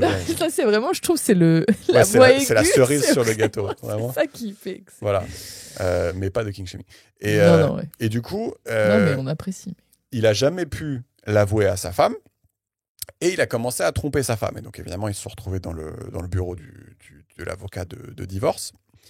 Et en effet, Georges, il avait trouvé ce cas-là que le mec ne cite pas, c'est que des fois, rien que le fait de l'avouer, malheureusement, ça peut être fini, parce que si c'est trop extrême, rien que le fait d'avouer, je pense que pour certaines femmes, le fait de dire que tu as envie de mettre des culottes et de parler avec une voix aiguë, je pense que pour certaines femmes, ça peut aussi signifier la fin. Donc, en gros, lui, il dit, avoue-le à ton partenaire, s'il dit oui, tant mieux, s'il dit non, au moins t'auras essayé, tu seras fixé, et tu peux alors décider, soit tu préfères rester avec lui et ne jamais avoir ton désir sexuel assouvi, ce qui est sûrement une bonne option, hein. C'est-à-dire qu'il dit pas ça pour se moquer, la vie, c'est pas forcément des kinks obscurs, c'est aussi d'avoir un compagnon, et voilà. Donc vraiment, c'est une très bonne option de rester avec ton compagnon, ou alors tu as le choix de te séparer. Et en effet, oui, en fait, c'est. Ouais, pardon, je laisse finir. Et juste pour finir, moi je rajoute l'option, mais c'est l'option que tu as rajoutée aussi, Georges, c'est que des fois, on envisage aussi sérieusement de pas le dire si vraiment c'est trop extrême et que tu prends cette décision consciente de t'as pas du tout envie de prendre le risque que ton époux il te voit comme ça ou ton épouse te voit comme ça. Oui, c'est ça. Surtout, ton époux ou ton épouse, tu la connais. Ou tu le ça, connais, tu sais un peu son canevas théorique, son schéma mental, ses valeurs, machin. Tu sais ce qui est un peu susceptible de la faire kiffer et pas de la. Et du coup, tu sais, genre. Remarque là, avec le cas de Randy, non, la meuf, elle s'attendait pas du tout à ce que Randy aime ça. Non, mais oui, c'est vrai. Non, mais effectivement, tu peux avoir des grandes surprises. Mais en général, tu sais, par exemple, si ton kink, la meuf, elle va trouver ça méga chelou ou pas, tu vois. Ou en tout cas, tu peux tâter le terrain, tu peux y aller progressivement, tu vois. Tu commences tu balances des kinks moins hardcore et tu vois comment il ou elle réagit. Et tu vois, si déjà elle réagit mal au yep, tu vas pas lui dire la scatophilie, tu vois. Oui. Et du coup, donc tu peux faire des trucs progressifs. Et après, c'est une question d'arbitrage personnel de combien ça va me manquer si je le fais pas, quoi. Ouais, c'est ça. Et probablement pas tant que ça. Tu vois, il est l'air de dire, je dis pas ça pour rigoler de rester avec la personne. Souvent, c'est bien mieux d'avoir un compagnon plutôt que d'assouvir son truc un peu bizarre. C'est des pour et des contre, quoi. Et oui, je rigole tout seul. J'avais noté. Si ton kink c'est cerise de Groupama, ça va, mais c'est pas pareil si c'est le chat de feu vert. Quoi? Qu'est-ce que c'est? C'est pas drôle, mais je me tape une barre depuis tout à l'heure. Mais il est content. T'es en forme, quoi. Je suis en forme. C'est très très. J'écris des trucs parfois. mais je suis choqué, quoi. Mais quel rapport? Vraiment, voilà. Donc voilà, bah, on se dit, il faut jauger un peu le truc. Et c'est vrai que. Ouais, mais tu vois, ouais, enfin, je sais pas si ce que je vais dire sert à quelque chose, mais en gros, non, mais ça rejoint le fait que si t'as des attirances sexuelles qui sont extrêmes ou très éloignées de la norme, en fait, c'est un peu une forme, tu t'auto-pénalises un peu parce qu'il est peu probable que tu puisses les assouvir avec ton partenaire. Ouais. Et du coup, tu te niques un peu, quoi. Bon, je sais pas quoi faire de cette information-là. Non, mais c'est intéressant. Et après, et après, il y a aussi le truc, enfin, je trouve que. Tu vois, non, mais tu vois ce que, en fait, moi, j'essaie toujours de me dire, peut-être c'est une vision paternaliste de mère, tu vois, mais j'essaie toujours de me dire, genre, mes enfants, qu'est-ce que je fais si c'était mes enfants, tu vois. Et en fait, à la base, tu sais, bah, tu connais, je me disais, genre, mes enfants, bah, on s'en fout, ils peuvent avoir le kiff qu'ils veulent, tant qu'ils font de mal à personne et que c'est consenti, machin. Et en fait, suite à notre discussion, je suis en train de me dire, bah, peut-être pas, parce que du coup, s'ils ont un kiff très particulier et très extrême, bah, il est peu probable qu'ils puissent l'assouvir à plusieurs, en particulier avec leur partenaire, et du coup, ils vont s'auto-pénaliser. Du coup, peut-être, je vais faire en sorte qu'ils aient pas des kiffs trop chelous, tu vois. Oui, non, mais même, enfin, c'est les gens ils trouvent que c'est choquant, mais tu sais, si on, pas que ce soit idéal aujourd'hui, mais tu sais, si on vivait il y a 50, 80 ans ou encore avant, où en gros l'homosexualité c'était hyper mal vu, bah en gros c'est normal de pas souhaiter à tes enfants de naître dans une société où en gros ils vont avoir des problèmes de tolérance. Donc c'est juste, tu vois, bon, là, en l'occurrence tu peux pas choisir, mais c'est sûr que enfin, c'est pas un truc que tu souhaites, quoi. Et donc oui, enfin, je vois ce que tu veux dire. Et en fait, souvent aussi, je trouve que, tu sais, on a tendance à essayer de caser de la morale aux chausse-pieds là-dedans. Mais en fait, je trouve qu'il n'y a pas de, tu sais, il y a rien, il y a aucun rapport avec la morale. Tu sais, c'est juste, enfin, je pense qu'il faut qu'on en parle aussi parce que je pense que les gens voudront qu'on en parle. Mais tu sais, on n'est pas en train de dire. Enfin, tu sais, j'ai envie de dire, les gens, ils font ce qu'ils veulent, mais c'est pas une question de forcément de. Ouais, mais là, je trouve que justement, enfin, dans le débat qu'on avait, enfin, dans les discussions qu'on avait là, il y avait à aucun moment c'est venu. Ça, en fait, tout est resté ouvert. C'est juste, bah, du coup, comment tu fais pour un peu optimiser ta vie, quel choix tu fais et tout. Mais ouais. Et d'ailleurs, on l'avait vu dans le livre de Jonathan Haidt, où à un moment, il fait une expérience où il dit bah, c'est l'histoire de quelqu'un qui achète un poulet et qui a un poulet mort, hein, enfin un poulet rôti, quoi, et qui a des relations sexuelles avec. Et tu sais, il a interrogé un panel et il essaie de comprendre pourquoi les gens ils disaient que c'était pas bien. Et en fait, juste les gens, ils ont pas ils ont pas d'argument, quoi. Juste. C'est un feeling, quoi. Ouais, c'est juste un feeling de dégoût, mais il n'y a pas d'histoire de morale en fait dedans. Donc, enfin voilà, c'était juste pour reboucler, quoi. Pour reboucler là-dessus. Sur le poulet. Sur le poulet. Donc ça vous va, ça? Ouais. Yes. Il y en a un qui est rigolo, c'est récompenser il est un peu court aussi celui-là, c'est récompenser les comportements qu'on apprécie. Et donc c'est marrant, il dit bah, t'as 3 solutions quand ça se passe mal dans un mariage. Te changer toi, changer l'autre ou divorcer. C'est vrai que c'est quand même assez restreint.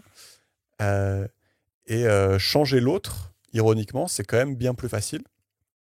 Et il dit pas ça pour troller. En fait, c'est vrai que bah non, en fait, c'est souvent asymétrique. Typiquement, je prends un exemple de moi, mais tu sais, moi, j'aime pas quand les gens ils nettoient la cuisine ou la cuvette des toilettes avec la même éponge que celle avec laquelle ils nettoient la vaisselle. Tu vois? Oui, je sais. Ouais. Voilà. Et juste, j'aime pas. Et ça me dégoûte. Et ça coûte pas cher, en fait, d'avoir 2 éponges. C'est pas la même couleur. Enfin, tu vois, ce que je veux dire, c'est asymétrique, en fait. Et en fait, finalement, il y a beaucoup de cas comme ça où c'est asymétrique. Et donc, c'est finalement plus facile de changer l'autre, entre guillemets, que de se changer soi. Je sais pas si mais surtout, là où c'est asymétrique, c'est que en général, les choses auxquelles toi tu tiens, ou ce que je veux dire, c'est qu'en général, t'as pas exactement les mêmes préférences avec ton conjoint ou ta conjointe, et t'as pas la même hiérarchie de préférences. Et du coup, ce qu'il fait, c'est que pourquoi aller changer l'autre, c'est plus facile? C'est parce que ce qui est très important pour toi, de type l'éponge, bah l'autre potentiellement il s'en branle et du coup tu peux le changer. Tu vois ce que je veux dire? Ouais, c'est ça, exactement. Et en fait, un peu l'esprit. Et en fait, là où ça pose problème, c'est si il y a un sujet qui est pour tous les deux super important, sur lequel vous n'êtes pas d'accord. Là, c'est aussi dur de changer l'autre que de changer soi. Mais en fait, on a de la chance. Je pense que c'est pour ça qu'on arrive à s'entendre et à avoir des couples. C'est que souvent les trucs sur lesquels on n'est pas d'accord, qui sont très importants pour moi, bah pour toi, ils sont pas si importants que ça, et du coup, tu vois, on est complémentaires, quoi. Exactement. Et même parce que là, du coup, il va donner la stratégie ultime. Mais en fait, souvent, il dit que les gens, ils utilisent la stratégie de faire des critiques constructives. Et en fait, il dit que de son expérience, ça, c'est un peu nul. Parce qu'en fait, les gens, ils perçoivent ça comme une critique. C'est-à-dire qu'en gros, ça a beau être constructif, les gens, ils perçoivent ça comme une critique. Et donc, il dit, c'est comme de dire un coup de poing amical, ça reste un coup de poing. C'est rigolo comme phrase. Mais donc, du coup, j'imagine qu'il ne faut pas se dire, je ne fais jamais de critique constructive. Mais en gros, je pense qu'il faut sortir de l'idée que c'est du moment que c'est constructif, ça va, quoi. Et donc, il propose quoi? Basé sur son expérience, sur ce qui marche et ce qui marche pas. En gros, il dit que il faut au contraire récompenser les comportements qu'on apprécie. Donc, par exemple, il dit, je sais pas, si le mec emmène sa femme au restaurant, sa femme va lui dire ah, j'aime trop quand tu m'emmènes au restaurant comme ça, spontanément, c'est trop sexy. Vous voyez ce que je veux dire? Ouais. Je sais pas ce que vous en pensez déjà à chaud comme ça. Tout ça.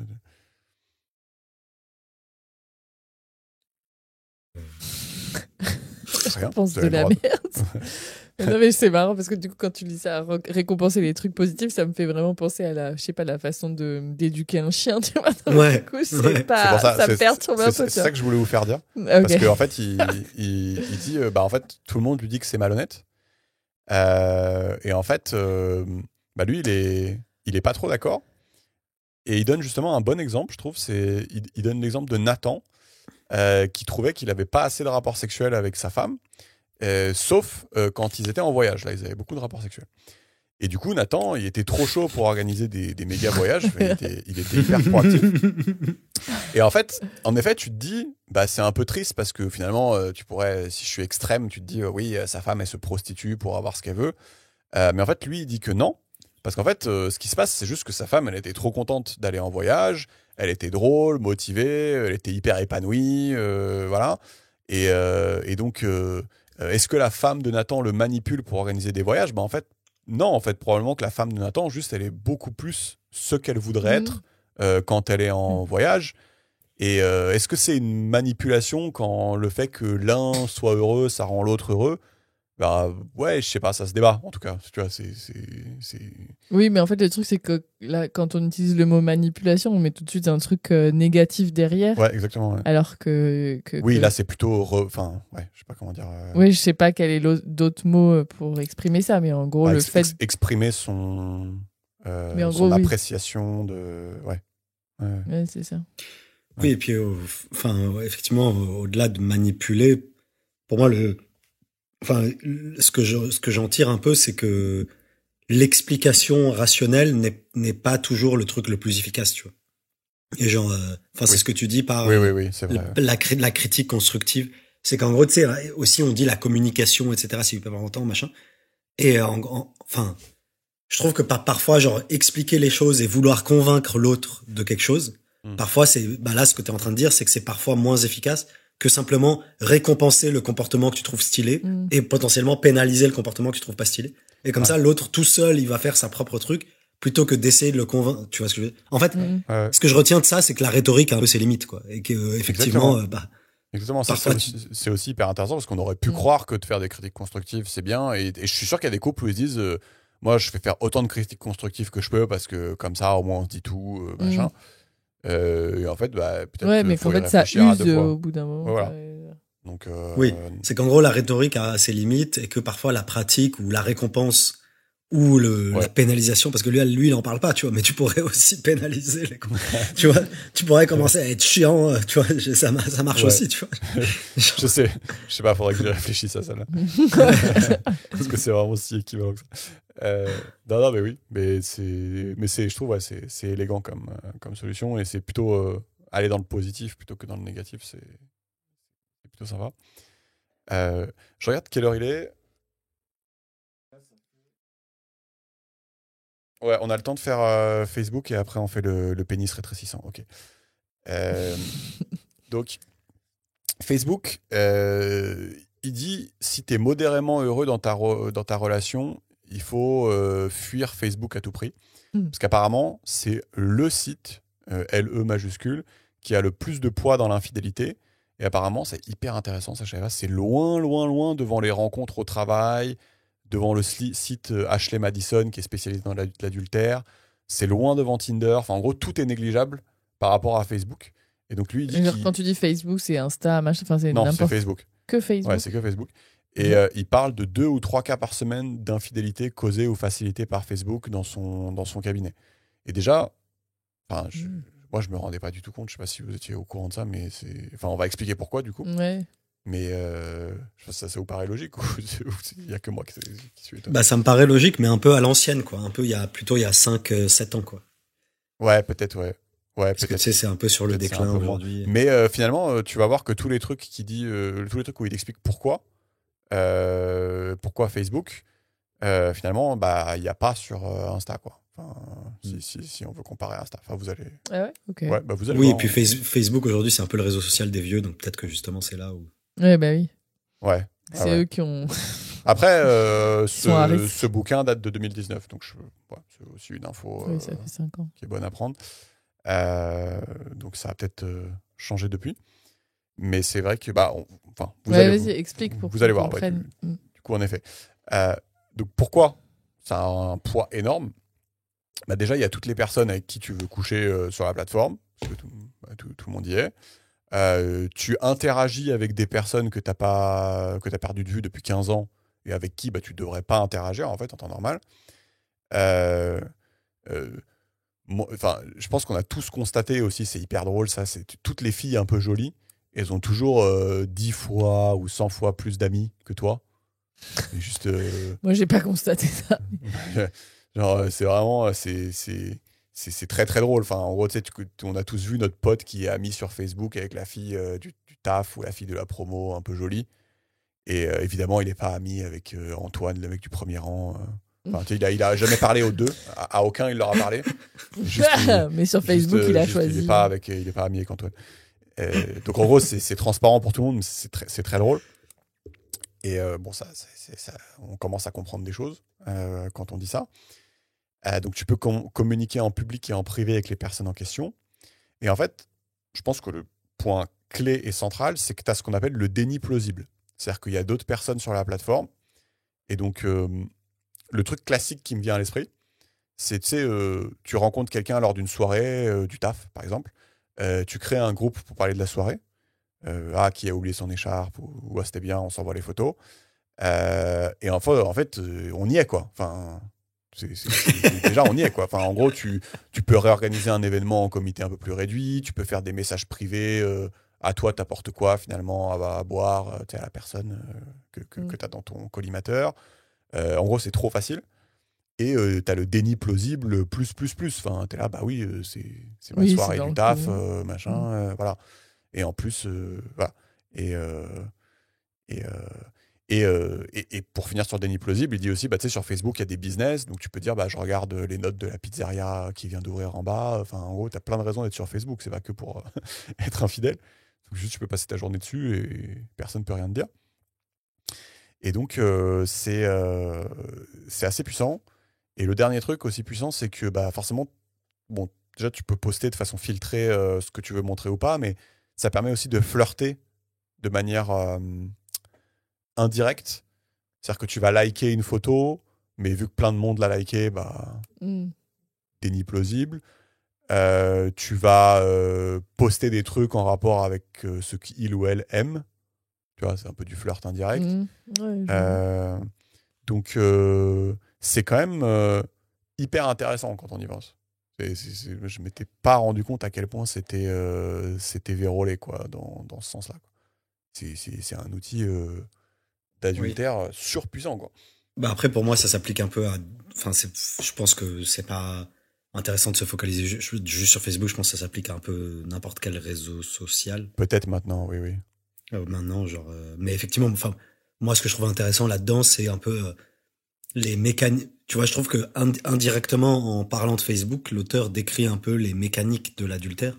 Ouais. En mode, la rencontre en groupe, le recontact ultérieur, le déni plausible, tout ça. Moi, j'avais pas du tout conscientisé ce genre de bail. Tu vois. Et ouais, voilà. Donc, je sais pas, c'est intéressant. Ouais, le déni plausible, j'imagine. Enfin, du coup, c'est dans le sens où même la personne qui est en train de flirter indirectement, machin, elle est dans le déni elle-même. Elle fait genre, mais non, je suis pas du tout. Ah oui, je serais pas choqué qu'elle soit aussi dans le déni. Au début, en tout cas, jusqu'à un certain point, elle peut elle-même être un peu dans le déni, ne pas vraiment justement avoir fait le truc de se poser pour dire est-ce que je suis bien dans ma relation ou pas, mais mais du coup commencer à faire un peu de la merde, voir que ça lui fait du bien, pas trop comprendre ce que. Ouais, je pense que c'est. Oui, non, mais je pense qu'elle peut carrément être dans le déni. Ah, je like la photo en bikini de machin, et puis moi, bref, elle me like ma photo.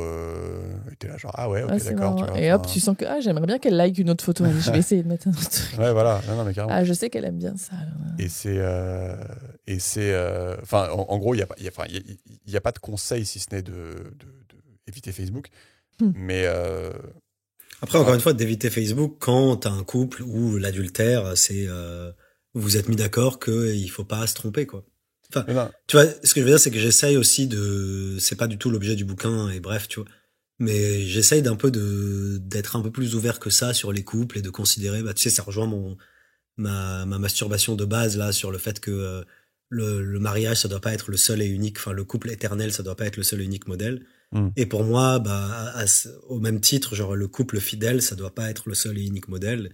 Et peut-être qu'il y a d'autres trucs possibles, j'en sais rien. Je suis pas du tout expert dans la question. Tu vois. Je te dis que lui, il est pas du tout d'accord avec ça dans les faits. Ce que j'ai trouvé intéressant, tu sais, je t'ai dit, il donne son numéro, quoi, en gros, pour les gens qui voudraient faire ça. Donc, ouais, mais tu vois, enfin, oui. Bon, mais en fait, c'est quoi l'argument? Enfin, est-ce qu'il y a un argument derrière ou juste de dire? En gros, ce qu'il dit, c'est que. L'argument derrière, ce qu'il dit, c'est qu'il voit beaucoup de gens passer dans son bureau, en gros, où ils disent, en gros, on est passé en mode ouvert et en fait, ça allait pas. Ah oui. Voilà. Oui, je vois. Donc, oui, mais il a eu il a également aussi beaucoup de gens qui sont pas du tout passés en mode ouvert et ça allait pas, tu vois. oui. Oui, et du coup, on pourrait aussi dire que ceux qui sont passés en mode ouvert et qui vont bien, ils les voient pas.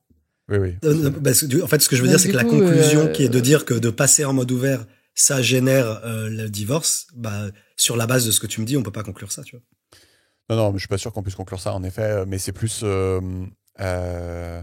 comment dire,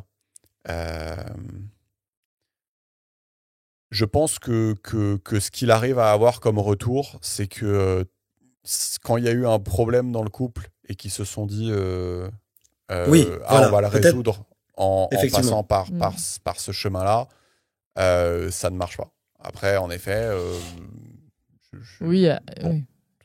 est-ce que c'est marqué noir sur blanc dans le livre que des gens qui se sont mis ensemble avec pour idée d'être ouverts, c'est quelque chose qui ne marche pas? Moi, je pense qu'il y a moyen que ça marche quand même pas souvent.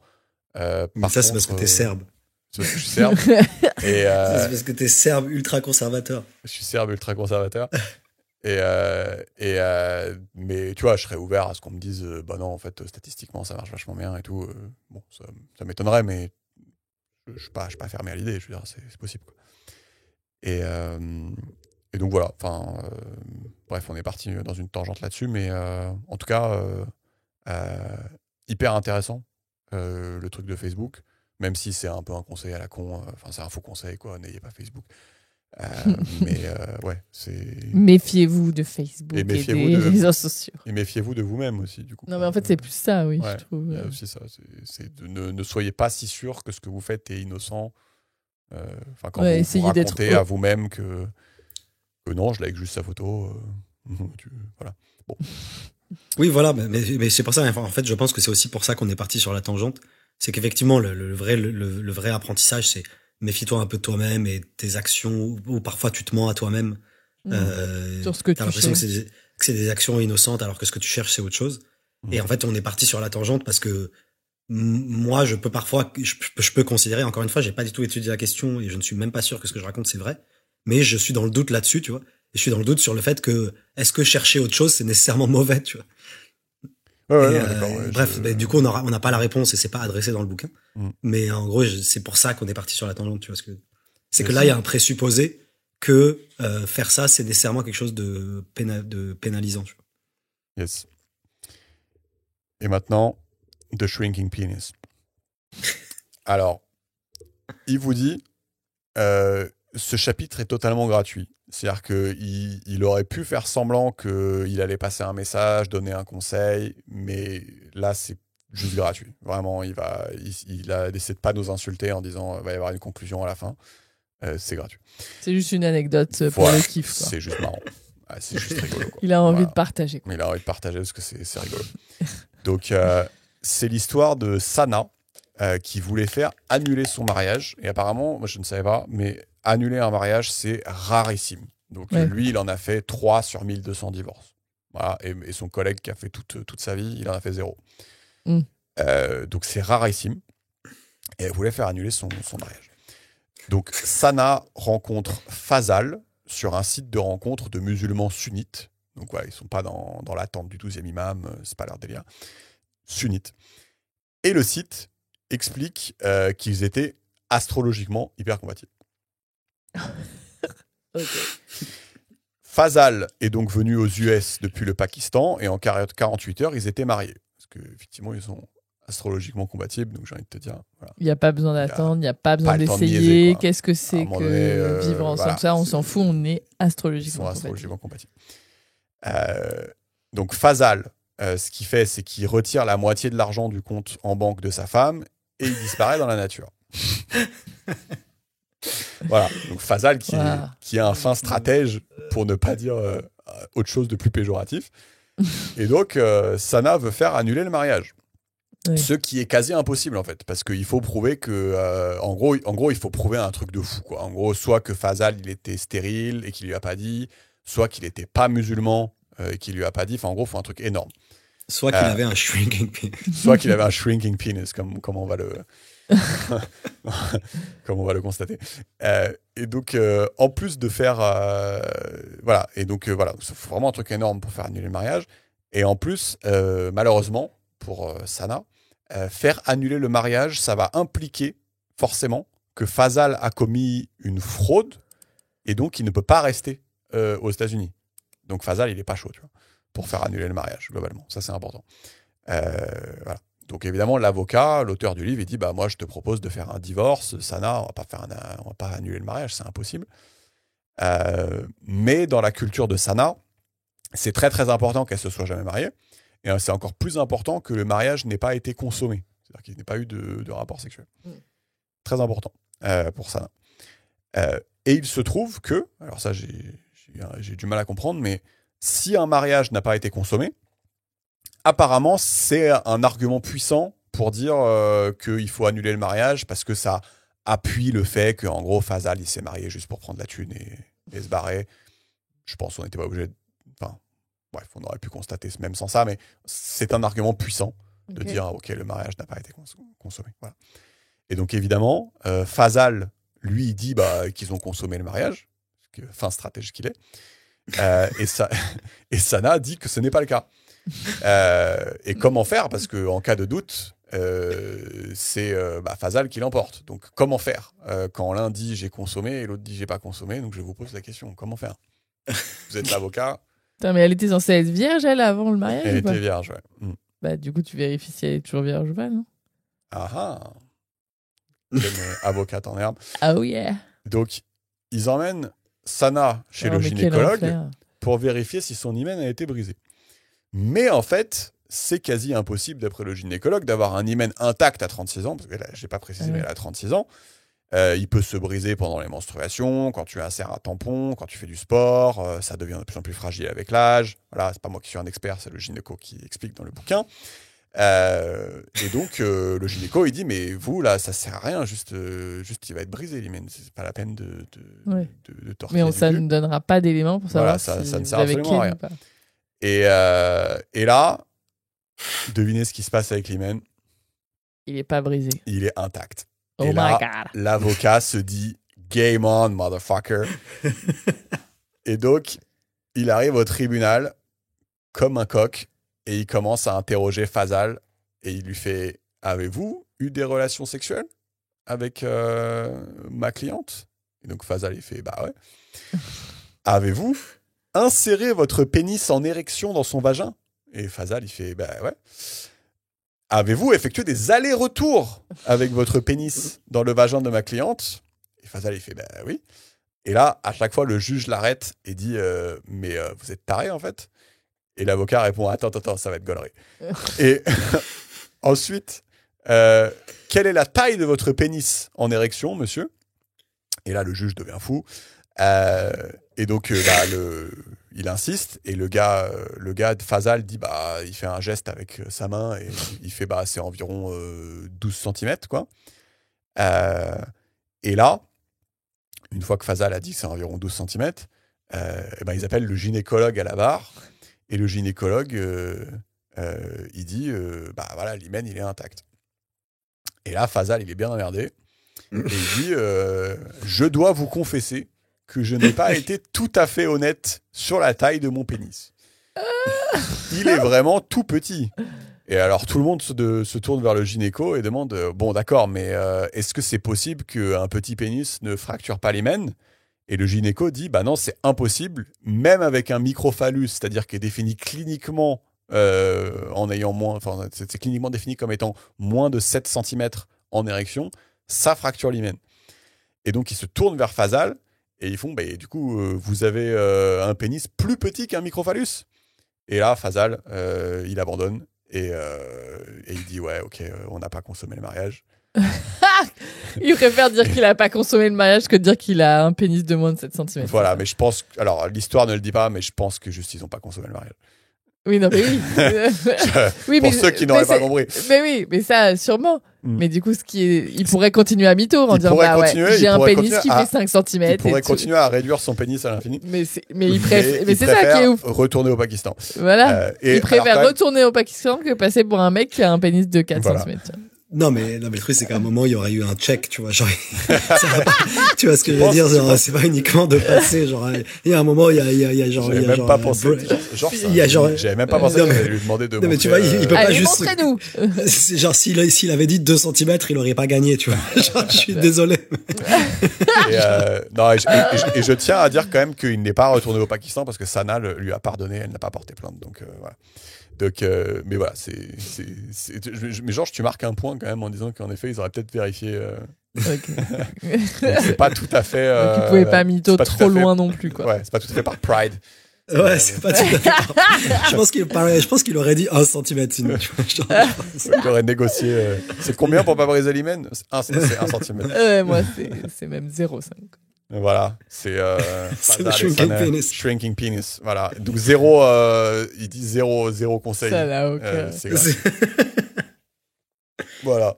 Donc c'était How to Stay in Love et c'était vraiment très sympa à lire, c'est-à-dire vraiment de plonger un peu dans la psychologie des couples. Alors malheureusement, on n'a pu faire que quelques-uns des concepts parce que sinon on aurait pris 4 heures, quoi. Mais voilà, je trouve que c'est cool. On s'est posé des questions intéressantes. Je sais pas, rester toi dans la relation, pas créer de tentation, comment discuter sur les sujets difficiles. Enfin, je trouvais ça cool. Franchement, ça c'est. Je recommande rarement les livres, mais si vous voulez vous le choper, c'est très facile à lire. Il y a 45 chapitres de 3 pages. Ouais, c'est à chaque fois des petites histoires. Des petites histoires à chaque fois. Il y a beaucoup de ce qu'il appelle histoires gratuites, donc comme le Shrinking Penis, où juste à la fin, il fait là, il n'y a pas de. J'avoue rien que pour assouvir sa curiosité sur des. C'est quoi les histoires de divorce à la. Un peu ouf qu'il a rencontré, c'est rigolo. Mais même en fait, du coup, je vous invite, parce que je pense que pas beaucoup de gens vont acheter le bouquin, je vous invite juste à taper son nom sur les plateformes de podcast et sur YouTube. Il n'y en a pas tant que ça en plus. Et peut-être le podcast avec Alex Friedman, je recommande. Et c'est très très sympa, vraiment, d'avoir ses anecdotes et ses analyses. Et le mec est sympa, il est intelligent. Vraiment, c'est assez cool. Donc je sais pas si vous avez aimé. Bah ouais, ça change un peu aussi. C'était cool. C'était cool. Georges, c'était cool. Ouais, et puis moi j'aime bien le côté, c'est pas une approche théorique, quoi. C'est genre, il a vu un certain nombre de cas et du coup, il en a tiré des conclusions. Je trouve Oui, ça toujours plus intéressant. maintenant qu'on a fait Antifragile de Nassim Taleb, on ne fait plus que des livres Ouais, c'est qui ça. sont pas théoriques. Non, mais c'est Ça ça. de Je trouve maintenant. ça, je trouve ça intéressant quand, en fait, bah, tu sais, c'est comme la démarche de recherche, quoi. Tu observes des choses en milieu naturel et suite à ces observations, t'en tires des conclusions, quoi. Bah là, il a observé en milieu naturel des gens qui se torchent pour plein de raisons, tu vois. Et du coup, il en a tiré des conclusions. Il n'a pas commencé par tirer des conclusions d'un raisonnement abstrait, quoi. C'est ça. Ouais, j'avoue. Bon, bah, vas-y, on s'arrête là. Ouais. Merci. Ciao. Ciao, ciao.